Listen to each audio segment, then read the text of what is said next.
Hello YouTube, and welcome to Lord of the Ring month, in the middle of January. Shut up.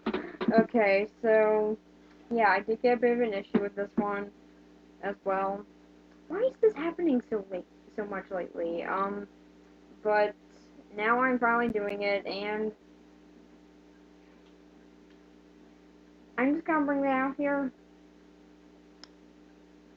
These movies are kind of hard to to actually review, at least for me. Why? Because they are 3 freaking hours each. Not including the animated one either, which I'm also going to look at. But 3 hours for each of these movies, all going into a lot of detail about their stories. And Fellowship of the Ring, it has honestly taken me quite some time to narrow all of it down. But the annoying thing is, this one's the easiest to sum up. And this one would be the shortest for me to sum up. The rest,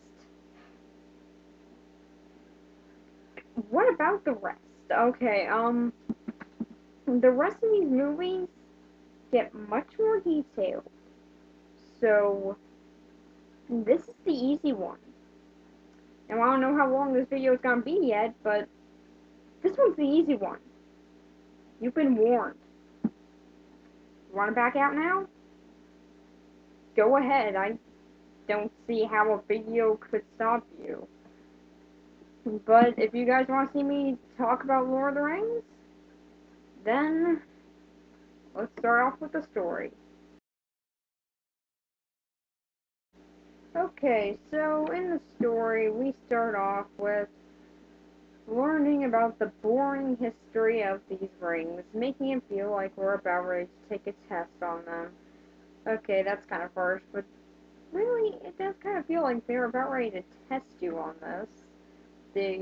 But pretty much, the story about all these rings is that there were these rings created for 5 different races of people. There were the elves, the dwarves, man, and I think that was it. Okay, well there were magic, there were like wizards and stuff, but outside of that, that's pretty much it. I don't know, maybe I missed some. I'm not a diehard fan. Um, and so then we find out that apparently someone was kind of breaking the rules on ring making, I guess. That's someone being Sauron, who made one ring to rule them all. And what does this ring do exactly? It turns people invisible. That'll rule everyone. I, I mean, okay, it takes you into the weird, it takes you into some weird world, but is that gonna rule them all? I mean, okay, you disappear, but you can't just disappear and be like, I'm your ruler now, because I can disappear, because I can put on a ring. Doesn't it make sense? I mean, like, how's that work? But I guess it does sort of work differently for Sauron, because when he puts it on, nothing happens.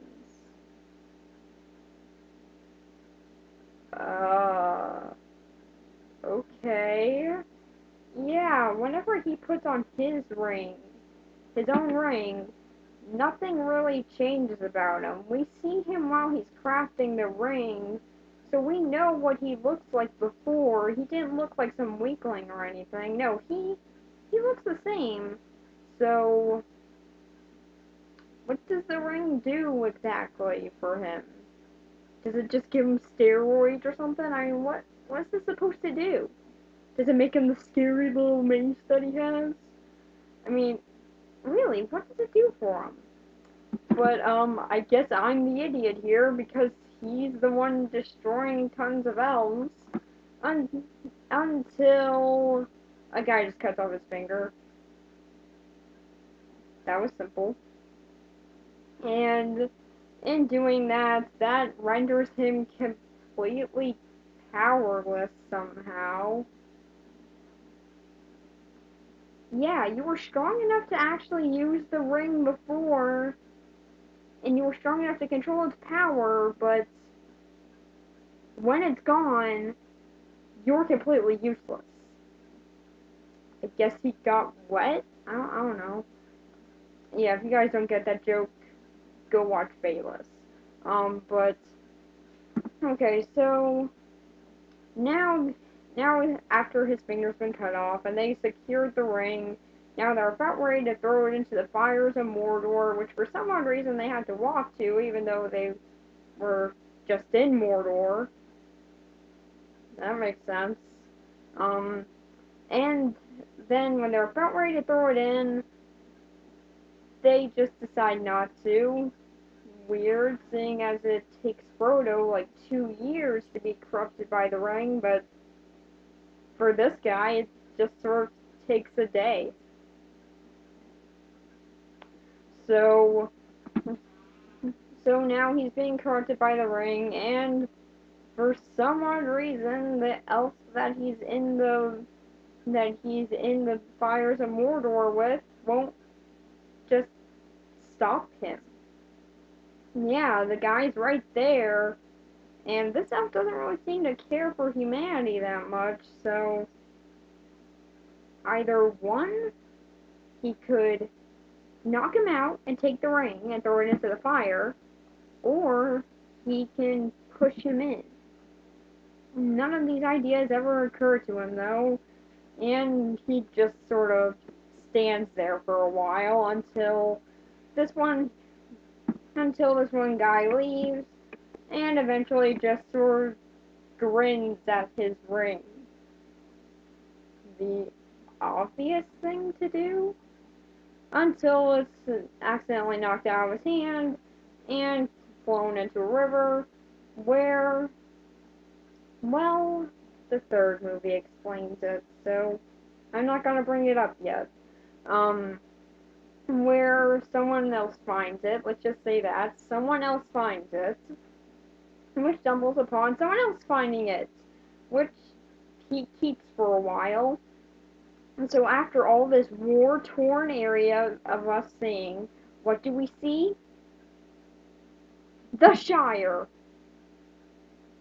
A very peaceful area with no real action or anything.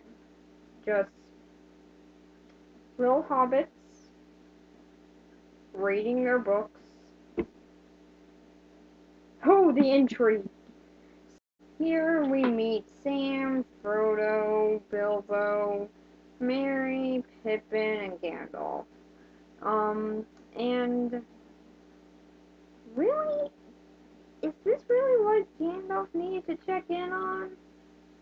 Like, the big reason why Gandalf is here is because Bilbo is leaving the Shire. Is that really a necessary reason for you to be here, Gandalf? I mean, like, yeah, okay, you are checking in on that, and you're also checking in on how he's been dealing with this ring, but couldn't you have done that a few years ago? Like, why now? I mean, okay, so you've obviously been coming here because Frodo does know who you are, but he could just learn from your stories. I mean, they never really say that they know each other. I mean, really, couldn't you have checked in on him with the ring before now? Before he's leaving the Shire? I mean, is this really, like, the necessary moment? All else will fail unless if I check in on him now? Like, this is kind of a random time, but I guess he wanted to enjoy the party too. Um, and so now Gandalf's here, and then we find out the worst thing ever. Bilbo's becoming a little bit of an introvert. Dun dun dun. Yeah, later on in the prequels, we see that he was already sort of an introvert. What changed, really? Like, he's still an introvert? The big the big change in his character is nothing. Um, but apparently the Shire isn't real happy with that because I honestly have no idea. They're just not really that happy that he's sort of an introvert. I don't get that, really. Like, this is a big moment for him. He's leaving the Shire, but it's really just because he's annoyed by these people. And yeah, I can sort of see the annoyance. They're all very happy. A little bit too happy. Like, they're all so gleeful. It's like the 50s. But this party does sort of come to a halt when Bilbo gets public speaking fears out of nowhere.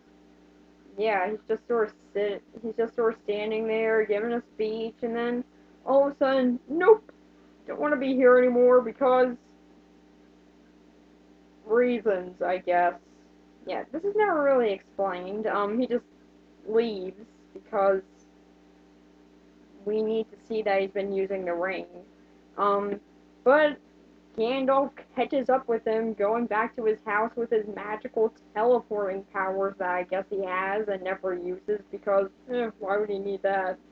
Um, and now we see that Bilbo's getting a head start on his packing, which he really should have been doing a few weeks ago, seeing as he's leaving the next day.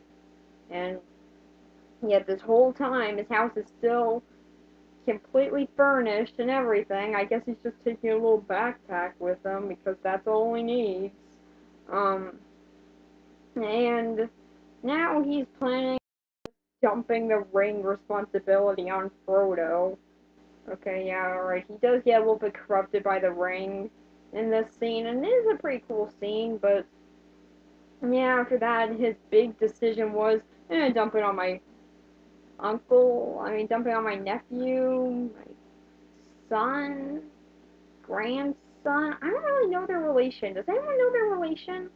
Because I have no idea how they're related. I mean, they make it kind of clear that they are related in some way. It's just, I don't know how. Is Bilbo his uncle, his grandfather, his father? We never really find out. It's explained in the books. Because I really have no idea. Um, but now he's off, and Gandalf, who's kind of a jerk, just decides to out of the blue leave, even though Frodo has now been given the big responsibility of bearing this ring. Yeah, he doesn't even get an opinion in this matter. It's just, here, have a ring. Wait, what? I don't want this. No, you gotta keep it. Okay. So now he's stuck with this ring, but luckily Gandalf comes back like the next day. It was so apparent that he left there. Yeah, we see in the Hobbit movies that he's had a long time to research the ring and everything, but he instead went to parties or something, or whatever he likes to do instead of that. Like, this really important ring thing, I gotta get right on it.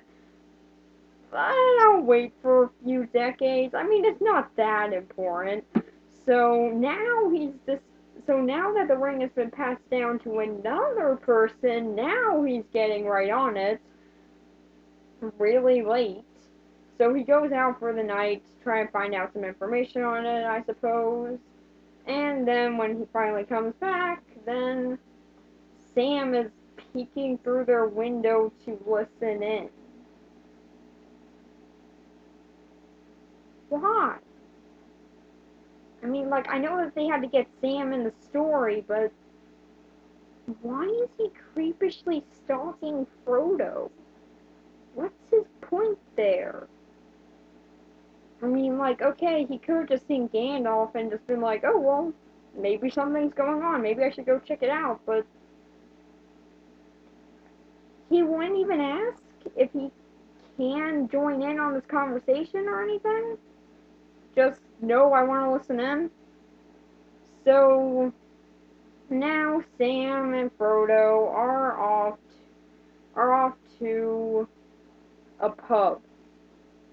The obvious place to go after hearing the backstory of the ring. And along their way, they bump into Merry and Pippin, who get dragged into the adventures too. Oh yeah, Merry and Pippin are in the story. They really only have like one scene beforehand to get to know them. So, yeah, I know you were on the edge of your seat as to what happened to them. But then after bumping into Merry and Pippin, they've encountered a new face, or should I say no face, called the Ringwraiths, who are actually used to be men. Yeah, because whenever I look at them, I don't see like Grim Reaper like people. No, I see men who were corrupted by the ring. Um, and also, here's something that really confuses me. Why would you give men the ring if they're going to be so corrupted? Like, they don't say like, oh no, they made them behind everyone else's backs, like Sauron did, or Sauron did. No, they specifically say in the opening, these rings were made for these guys. So you might want to dole down the power levels for them. Like, I mean, okay, elves and dwarves, I guess I can see how they can handle this power, and wizards, I can see that for sure, but ordinary men? That just seems really harsh. Like, here's some ring that can easily corrupt you guys, just don't get corrupted. You'll be fine. Well, we have bets set up as to what will happen to you guys. I say you're gonna lose. I say they're gonna be fine. Um, but eventually they do get corrupted, so I guess the guy who said they were gonna lose won. Um, and they turn to ringwraiths, which also carry around swords that whenever you're stabbed by it, then you turn into one. So they could have just been ordinary people who were just stabbed. These guys are getting more confusing by the minute. Um, and even though they can also sense out where the ring is, sort of like bloodhounds. But even though Frodo's like that close to getting the ring on his finger, they don't sense it. Top notch. So, they eventually make it to this pub, and then Frodo gets the ring flung onto his finger, and then he also bumps into Aragorn, who pretty much carries most of the very long subplots in this movie. Because, yeah, this story has been so short up till this point. Um, and Aragorn, it turns out, supposed to be king and also a ranger. And I'll talk more about him later, so I'm not really going to go into depth about him, but he is pretty cool, but I can't really see the kingliness of him. Um, and then somehow Sam, Merry, and Pippin find out exactly which room Frodo's in. Yeah, Frodo went and hid after the ring was blown onto his finger, so how did they find him? Or were they just checking every room in this pub just to see where he would be? Like, were they doing this for a while? It didn't seem like it took that long. Really, how'd they find him? Guess because they just needed to find them, but still. Um, so eventually, so now they're all, so now Merry, Pippin, Sam, Frodo, and Aragorn are now all on this journey to try and get to the Elven village. Although along their way they encounter more ringwraiths. Are there like hundreds of these guys? Or do they have the same magical teleporting power that Gandalf does? Because these guys are freaking fast. Um, Granted, all the hobbits and Aragorn are on foot, but still, these guys are pretty much. These guys are on horses. Okay, yeah, no, maybe they're just really slow. Because they can never really seem to catch up. Um, but really, again, more confusing by the minute. Um, and so now they're all on this journey together, and eventually Frodo gets stabbed, but the story arc is thankfully dropped like really fast, and thank God. I am so happy it was dropped so fast.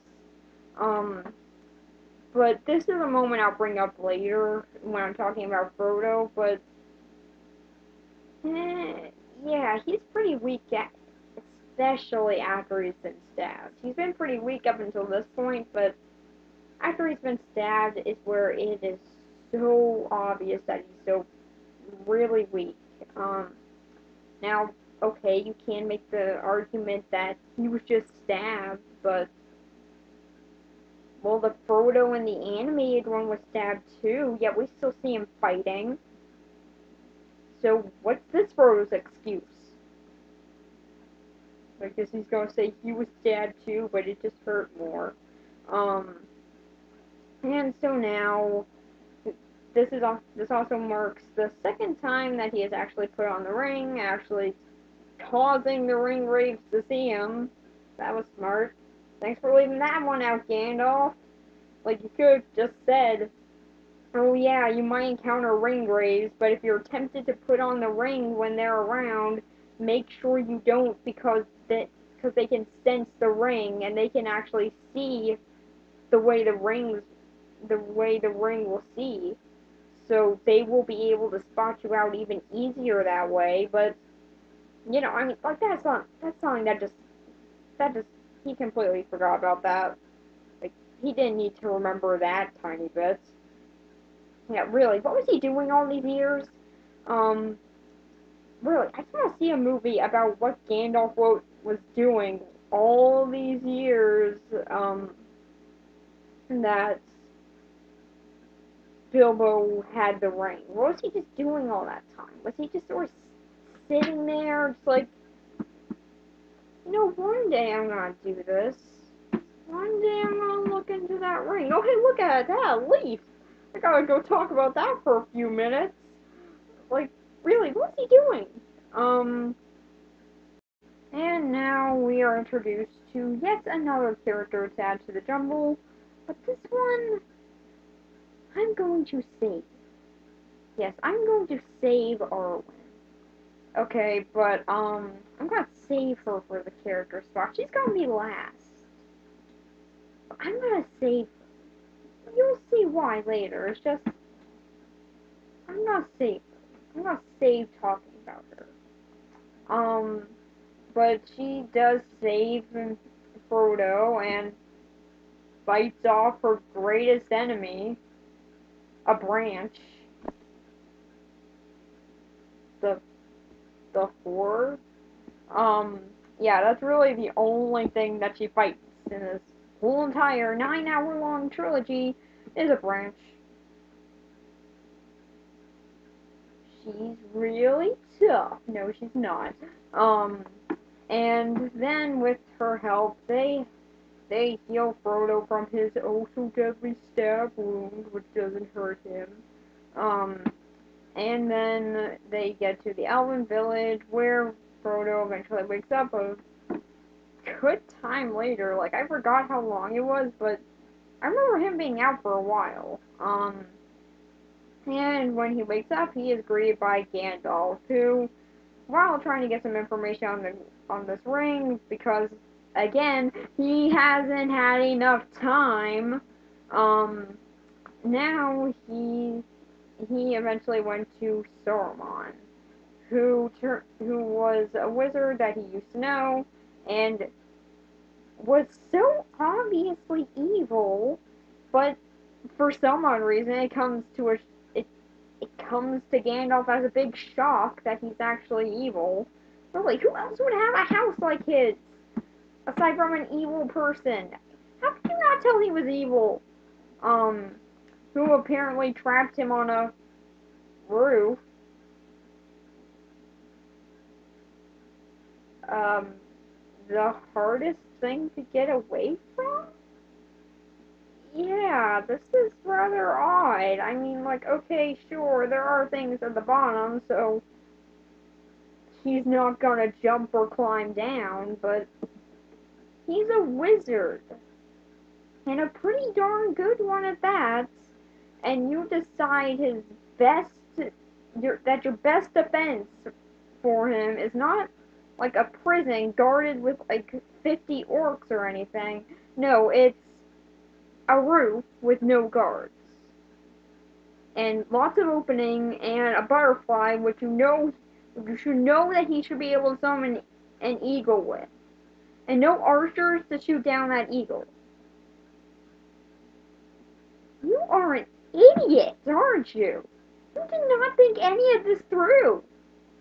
I mean, God. Okay, really, you just thought keeping him on a roof would be fine. Just a roof. Like, this really powerful wizard, like this really holy crap wizard, a roof will stop him.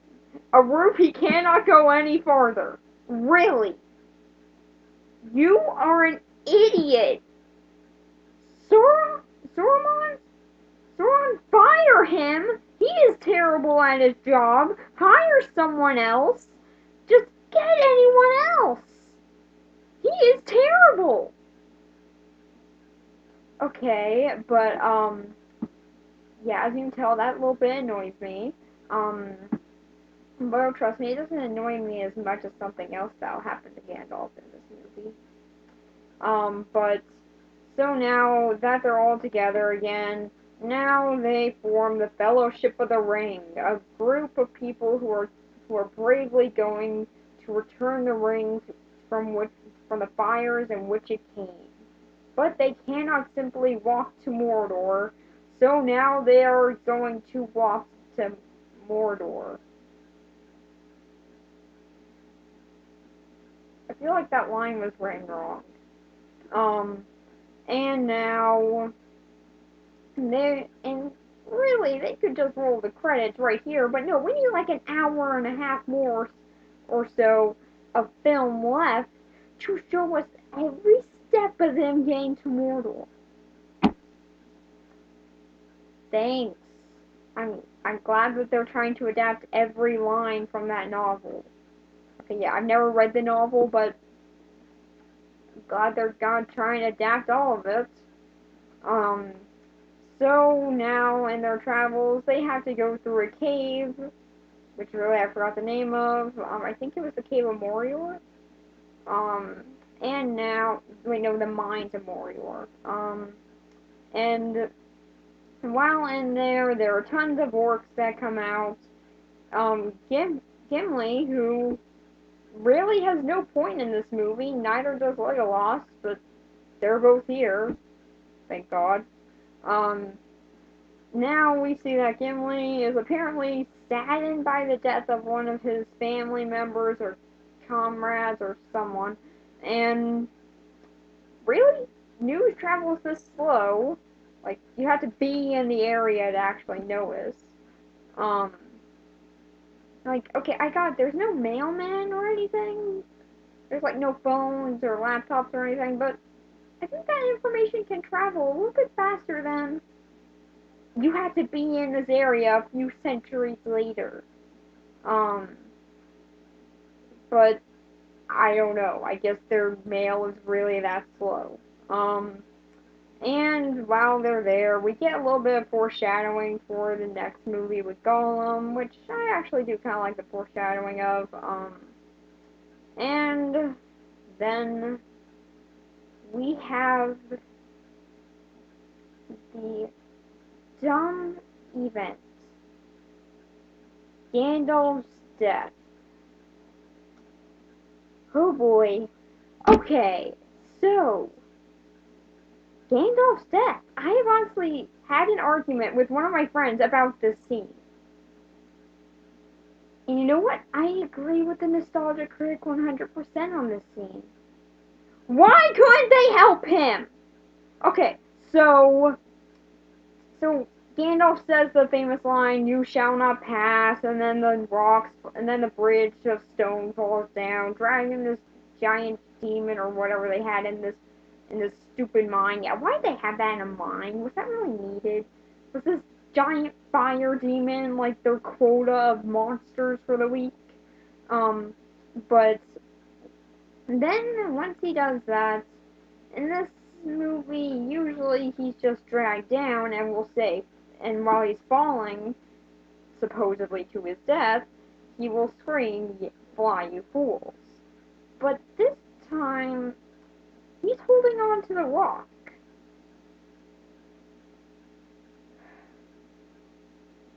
There are a few problems with this scene. One, why don't they help him? I mean, okay, sure, there are orcs shooting at them, but they're just standing there. What will that accomplish? Just standing there. What's that going to do? You're gonna just look at your comrade fall to his death, even though you could just go over there and help him? Really? Why couldn't you could just walk over there? It's a few feet. There is nothing that's hard to get to there. It's just a few feet. It's not like 300 miles or anything. It's like 3 feet. You can just walk there. Oh, and one of them gets the idea to do it. Oh, and guess who that is? Frodo. And one of his only times where he's actually trying to be useful to the plot. But no, everyone holds him back. Why do they hold him back? What was the point in that? What was the point of holding him back?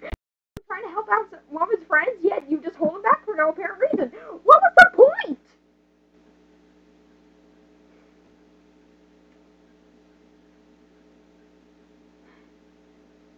So as you can tell, this scene really annoys me. Not even sure you heard all that because I was saying that very fast, but it annoys me very much. If you guys couldn't guess that. Like, really, his death wasn't needed! Okay. Um, now, and now, they have lost one of their members, and so now they are thrown into a big decision as to what to do.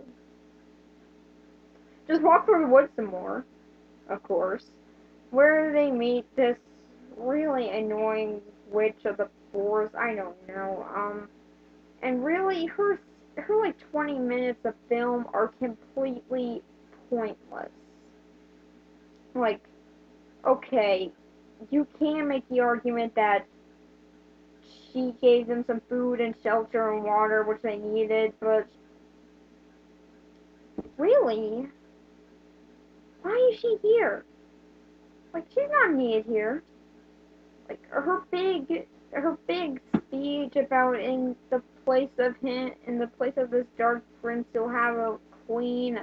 Like, that's not needed at all. It just drags on the movie. Because from there, it's just like, why do we need to know anything about her? We don't. It would have actually been a little bit cooler if we didn't know who the narrator was. But then we find out that it was this lady, and why? Was she telling her forest elves or something? And telling all the people in the forest about it? Because God knows they would never have known about it. Um, and does she do that often? And what was her point with the water and everything? Like, they didn't need that. All they needed from her was that weird light thing that she gives to them, like, right as they're about to leave. And it's just like, couldn't you have just found that in the Mines of Moria? Could you have just found that there, cut out like 20 minutes of this movie? God knows I don't want to see the director's cut, but Really, she wasn't needed. That's why I'm not gonna talk about her in the character section, just like a heads up. She doesn't have any character, so there's really nothing to discuss. Um, and so, but hey, at least she does notice the painfully obvious that Gandalf died. Yeah, sure. Um, and now, time to do some more of that engaging walking. And more walking. Oh, and now they're on a boat! And now some more walking and questioning what to do. Did none of them get a map to Mordor? Like, no one gave them a map or anything? Like, hey, just in case if Gandalf dies in some heroic gesture, here's a map, so then you can get there. And now Frodo, and now they're pretty much deciding what to do, and the decision is up to Frodo, who decides to think it over for a bit alone. Um, and then Sean Bean comes in. Yeah, I know he has a name, and I'll look at it later, but really, he's just Sean Bean. Um, and he's pretty much just saying, no, I need this ring. I need it for the people in my village. Which eventually gets them into a fight, which causes Frodo to put on the ring for a third time. Yes, I really did count the first time I watched this. Um, and then the unthinkable happens. These orcs, oh yeah, they're orcs. Yeah, if you don't know what those are, they're pretty much just trolls, um, who work for Sauron, um, and Saruman. Yeah, they're pretty much just like the clone army and just as easily expendable. Um, and so now we see the unthinkable. Sean Bean's character dies. I know, you're all blown away by this bit of information, but yeah, he dies. Um, and so the Fellowship is now separated. Sam and Frodo are now on their way to Mordor. Merry and Pippin have now been taken by orcs, and Gandalf is still dead. Oh, sure, again, yeah, really? Anyone buy that? Oh, we now we also see that Aragorn, Legolas, and Gimli are now on the path of the orcs to find Merry and Pippin because Merry and Pippin were such an important part of this fellowship. And then the movie finally draws to a close. Okay, so minus that little rant I had about Gandalf's death, there are still a lot of issues with this movie. Like, for one, and the probably the biggest of them all, at least for me, it's just really boring. Oh, come on, it is. It really is. I mean, like, okay, so half of this movie is just the characters talking about what they want to do and talking about what's going on and exposition spewing. Why did you even do that? I'm just talking. Okay. And so now, and pretty much that little bit is just so annoying at times because some of the stuff we didn't need to know. We don't care to know. It doesn't come back in any way. So some of the stuff is completely pointless.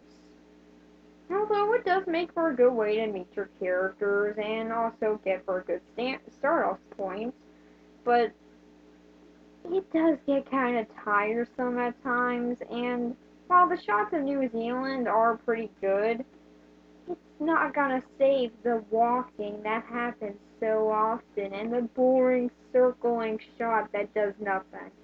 It it just feels very boring to me. And that's not to say that I can't see the appeal, but I can definitely see the appeal. There is some good action, and I do actually care about these characters. But it's just they got me so bored so often. So it really does sort of tire me out. I mean, it sort of feels like we're on this whole entire journey with them, and I guess that's kind of the point, but I don't want to be on the whole journey. I just want to be a part of the journey. So, it was a good way of introducing their characters, and the story does have its high moments.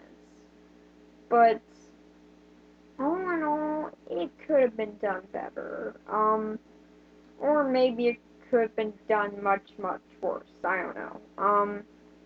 So for the story, all in all, I'm going to give it a 5 out of 10. It's pretty good. It does have some flaws here and there, but I do enjoy it. Yeah, there are a pretty good plethora of problems for me to pick out, though. And it does kind of bore me at times, but luckily the movies, as they go on, do become a bit better. And now, time to talk about the characters. Because it wasn't long enough. Okay, for one, I swear this movie has the perfect character picture. Really, that was just perfect. But now to start off with the characters, I'm going to start off with the hobbits. The first one, of course, being Frodo. Now, I will give Elijah Wood this. He does do very good in this role. And in theory, he was perfect. Like, and actually, he still is very good for this role. He is perfect for this role. Elijah Wood does have just the feel that seems to come across just right for this character. But there is a tiny bit of a problem. He's a rather weak character. Now, I don't mean that as he's a weak character. I don't mean that as like he was written weak. I mean like he was written weak. Uh, okay, I don't mean it like that. I swear I don't mean it like that. I mean like he's not physically strong. I mean like he doesn't do fighting. He doesn't fight that often. And to me, that's a bit of an issue because he's the ring bearer. He's expected to have a strong will. But, I mean, here, okay, I guess I can see the will part of this, but I don't see the strong part. Even when there's an orc immediately right behind him and his head is like right there, and his sword should have been glowing, which for some odd reason it wasn't, he could have, if it was glowing, he could have easily done that, right, and then killed the orc. But instead, even when it's coming right at him and he still has a sword, not that he's dropped it or anything, no, he still has it, and then he still gets stabbed. Luckily, he's wearing some magic armor or whatever he's wearing, so it doesn't kill him, but still, that was a really close call because you didn't use your sword, which you had right with you. Um, another scene, another scene like this is when he is stabbed, and then he has a chance to fight. He has out his sword.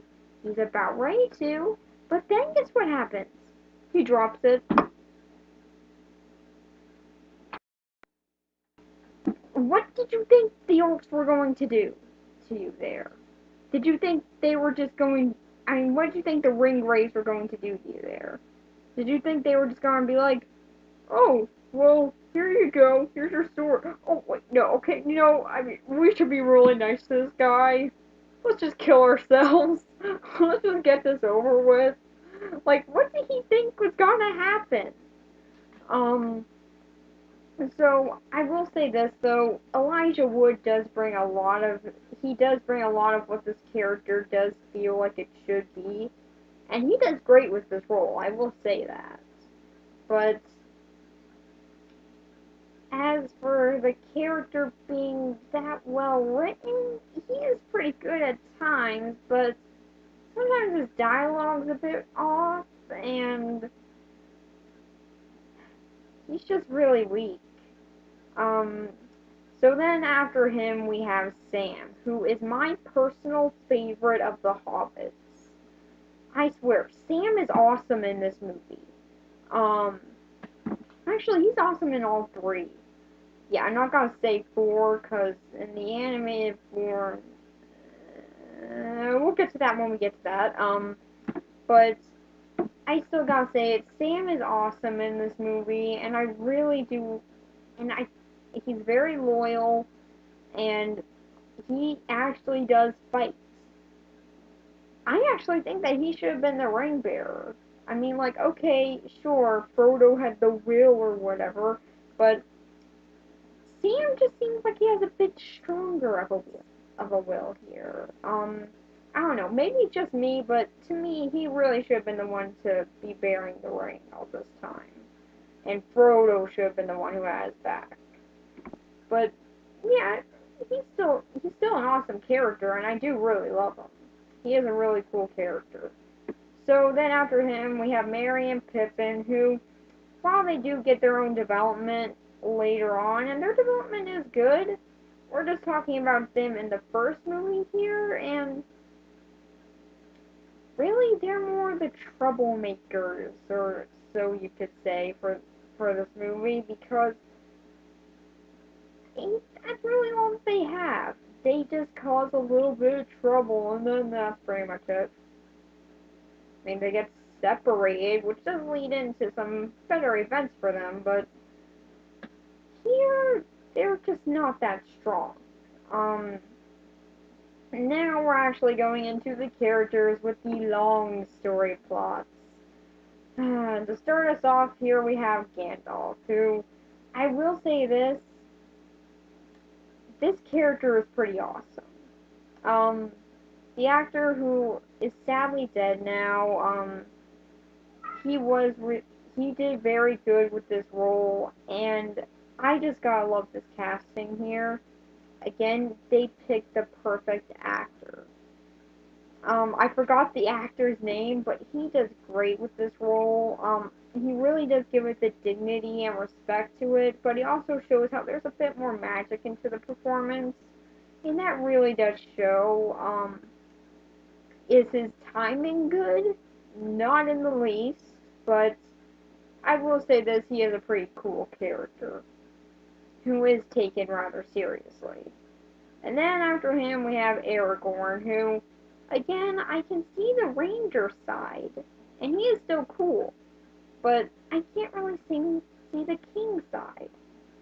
Yeah, with the king bit, it just sort of feels like he had that snatched away and wasn't really made a king or learned anything about being a king all his life, and he just learned how to be a ranger instead, and I think that's what happened to him actually, but I will say this though, he is still a really cool character as a ranger alone.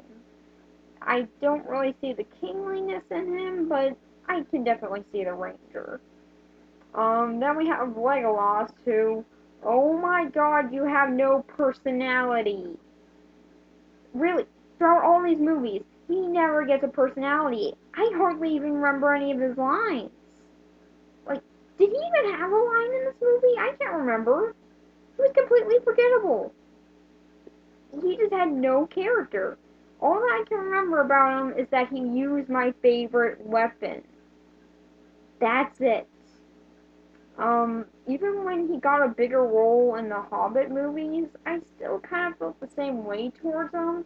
I mean, sure, there he is a bit better, but here he's just so empty as a character. He's just wooden.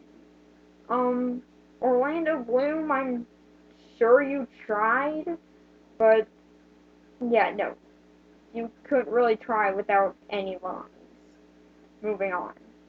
Okay, and now after him, we have Boldemir, who is played by Sean Bean, and really, you can just call him Sean Bean, because that's all he is, really. Like, you see Sean Bean in the role, and you're like, okay, he's gonna die. He's dead, might as well just paint Target on his back. And, yeah, that's kind of what I got, this is kind of what I got from him, but I will say Sean Bean does do good, and, I do kind of like it that he's sort of the only one who actually gets corrupted by the ring who's human. That makes him a little bit more interesting because that doesn't really happen. He's actually the only one that we get to see that from, really. So that's pretty cool. Then after him we have uh, then we have Gimli, who here, like Legolas, does not have a personality. Now later on he does get more of a personality developed, but I think I'd be fine with his personality being lost here than what they do with him later. But I'll get to that later on in the movies. But here he is. I do have to say this though, he does have a little bit of dignity to him, and I do like that. Like, he doesn't cry out or anything. Like, he doesn't really make any stupid gestures or anything like we see from him later. Here he has a little bit more respect and dignity. So I like that. And then we have Saruman. At least I think that's how his name is pronounced. And really, again, this guy is an idiot. Yeah, let me just lock Gandalf in this on the roof instead of in a cell or anything that he could get out of. They couldn't really get out of as easily as a roof. Get an idiot.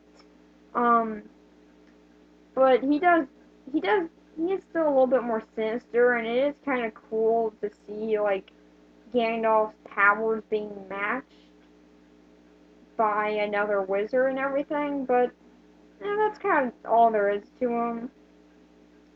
Sauron, I gotta say, I don't really like here. I actually like him more in the animated version. Again, get to that when I get to that, so I don't know why I keep on bringing it up. But I do actually like him a little bit more there because there, you don't see him. You really don't see him at all. You can only see his silhouette, making him much more creepy. You don't even see his eye. That's how much they built up this guy. In this movie, he's just, he's a barbarian, I can say that, and he's very loud. Like, okay, so I sort of would have pictured him as like this dark, evil master always pulling the strings or something, but no, here he's a giant guy with a freaking mace who's gonna go around killing everyone. Like, what is he doing? Like, I really never felt any fear of this guy. I guess for whoever might have, then good for you, but I never did. I do like him a little bit more as a ring, in the ring, though, and as the eye, because there, you can at least feel like, even though he doesn't have his body anymore, he still has power. That's a cool indication. But it's not really done that well. His eye just sort of makes him look much more monstrous, and if that's what they're going for, then good for them, but it's not really what comes that much across. And then after him comes the one I've been saving this whole time. Arwen. Arwen, I think I pronounced that right. Okay. So, oh boy. What do I think about Arwen? Oh my god. Okay. She is pathetic. Frodo is tougher than you. And that's saying a lot. Oh my god. Her big battle in these movies is against foliage. Foliage! Okay, and that scar that you get that's supposed to make her look tougher or something? Yeah, no, that is not anything that should be there. That's not what she should get that from. If she got that from like one of the ring rays or something, then that'd be cool. But no, she got it from a branch. Because the branch was her biggest ally. I mean, I guess the branch was like her big enemy or something. I mean, oh my god, okay, and what they do later with her is even more annoying. Now, she was supposed to fight in Return of the King. They already had everything shot. But guess what? They actually edited her out. Why? If you're gonna try and make her tough and fight! God! There are only, like, 3 girls in these movies, and you know what? None of them are good. Okay, well, the final one is alright, but that witch one in the woods, yeah, she's annoying and pointless. And Arwen is the most. She doesn't fight. She doesn't help out, except for with Frodo, but really, they could have just. But really, if they had just been able to beat the ring rays, then they could have gone them to the Elven village the same amount of time that she did. So really, she wasn't needed there. And just, oh my god, okay, just the fact that she is important to these movies really annoys me.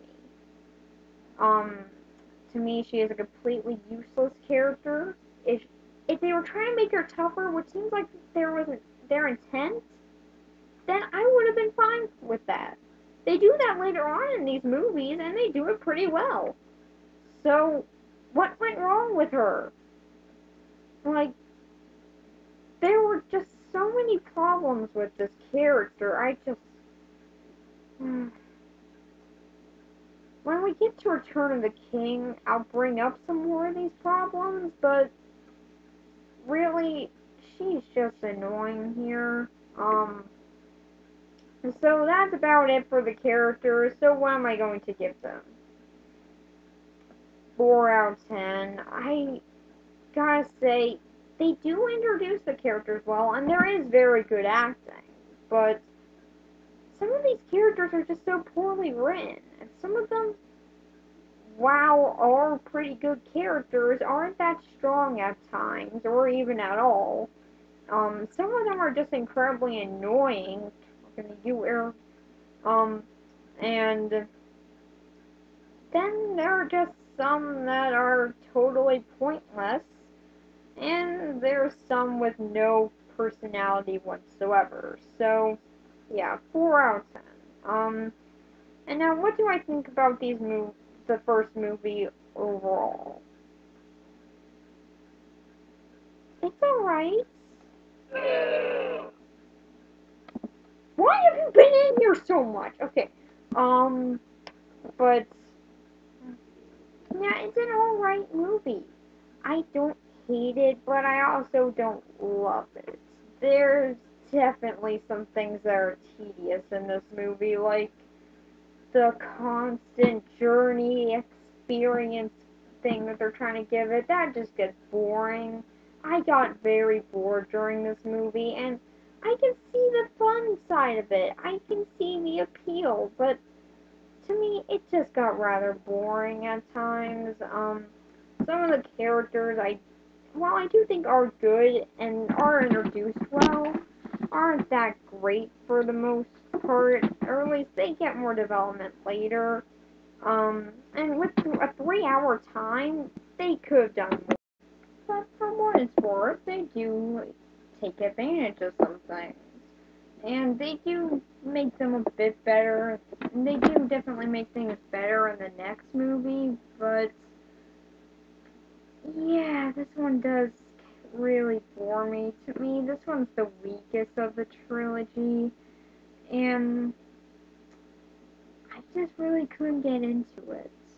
Um, the story got kind of dull to me, and I got very bored. Like halfway through, I was just saying, "Oh my God, just get to this freaking elfin village. Why don't you just take horses or something?" god, will you guys just keep on going like this? Oh wow, they do. Um, and yeah, okay, things do get much more interesting in the next movie. It's my personal favorite out of the three, but this one definitely isn't. So with that, I'm gonna give it a 4 out of 10. Oh, come on! I just found it kind of boring. I just couldn't get into it as much. The characters were much more weak to me than they should have been. They could have done less and they could have done more with this. You know what? I don't care what you random people think.